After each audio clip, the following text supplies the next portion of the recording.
Hey, what's going on, guys? How we doing? Matt Antonelli here.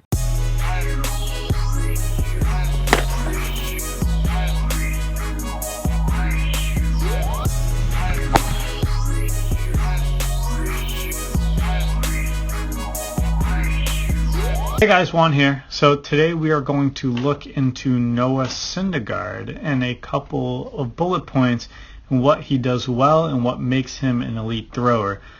Total shame and totally bummed out that he's out with Tommy John surgery. There could be some contributing factors to this, from weight room to mechanical flaws to just sheer size or just terrible luck on his part to have the surgery. But a number of different reasons why somebody may have Tommy John. Typically it's all individualized. It may not always be one singular thing. Now, a couple things that he does well that we're going to focus on today are going to be his ability to coil his hips, his ability to keep his back foot into the ground and connected into the ground, and then everything that happens at pitch release and thereon after.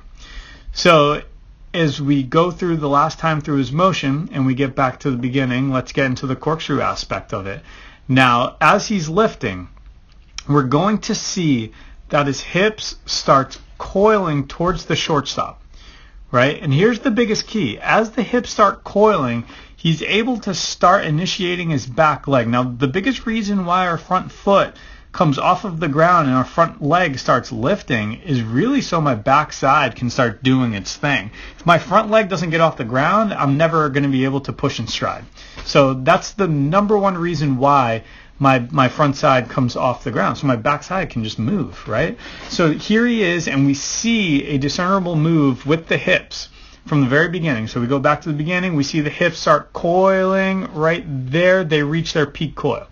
So they're coiling towards the shortstop, and he reaches that position just before he reaches the peak of his delivery, and he starts descending his front leg and his stride leg, right? Now the biggest thing is, or one of the big things, is the ability to coil the hips but not manipulate and move the shoulders. So you see there's not this really big drastic dynamic move of the shoulders. They don't really come swaying with him, right? They stay quiet, they stay still, they're closed, but they don't really start curling towards the second base bag or towards the shortstop. It's just the hips. And the ability to coil, it's very, very difficult.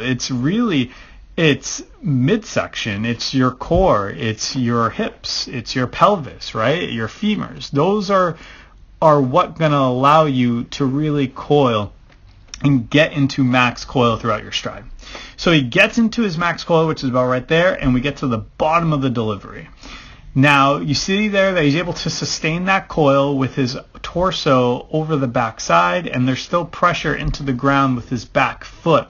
Now, one of the bigger things that he does well is the ability to stay connected into the ground. And what that means is that heel, if we just look at the back foot, that heel doesn't come off the ground until rotation is happening with that front foot. So it's very well done in sequence by Syndergaard. You want to keep that back foot into the ground. And this is one of the toughest parts that pitchers need to grasp, right? As athletes, we're always taught our entire lives that we need to play off the balls of our feet. We need to play off the balls of our feet. We need to play off the balls of our feet to be as athletic as possible. But throwing a baseball as strong and as fast as you possibly can requires you to be cemented into the ground with that back foot. And that requires to be more onto your heel than on the ball of your foot. And if you're able to distribute that weight throughout the entire foot and your heel can stay connected into the ground, that's what's going to make you as strong as possible within your throw. So it's a very hard concept to grasp for most athletes because of how we're taught our entire lives. But if you can get that down, that's really going to help and really put yourself in a position to succeed throughout the rest of your delivery. Now, he's still in coil. So we see the hips and we see the back foot connected into the ground. He's still within his max coil throughout his stride towards home plate. And it's not until that front foot reaches its max rotation forward and starts descending into the ground that we start unleashing that coil.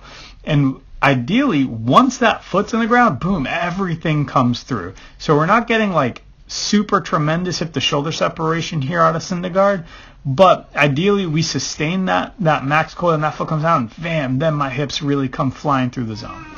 Now let's look at that final thing that I was referring to, which is going to be his front leg and the way he decelerates after pitch release. So if we get to pitch release, which is about right there, that's going to be pitch release. We see that front leg is really firm, straightened out, and blocking over the hips, right? So we have that nice straight line of that front leg. That's going to allow you to transfer that energy all the way up through your body, out of your hand, and into the baseball.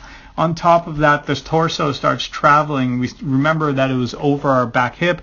Now it starts traveling and getting more parallel and linear to the ground, right? With our right shoulder leading the way. So our shoulders are offset. My glove side shoulder is always behind. My right shoulder, or my throwing arm shoulder, is going to be leading the way within my throw and into my follow through. And as I start my follow through, so my follow through starts the very next frame once that ball is out of the hand. The follow through begins, and I start finishing over that front leg and around the front leg. And that's the biggest thing. You want to finish around that front leg and have your throwing hand feel like it's chasing your glove around that front leg and around that glove side hip, right? So instead of getting to tuck, which really Syndergaard isn't in a connected tuck, he's more of a disconnection, a controlled disconnection of the glove to his chest, right? Instead of leaving his glove there and forcing his arm to really slam up against it, he rotates around that front hip and gets all the way around that front hip and allows himself to rotate as the throwing hand follows the glove around. And the throwing hand follows through safely around that hip as he allows his energy to travel around the front leg and around the front hip. Hope you liked the video. Hope you thought it was informative. Hopefully we get to see Syndergaard sometime soon. Smash that subscribe button. I'll see you later.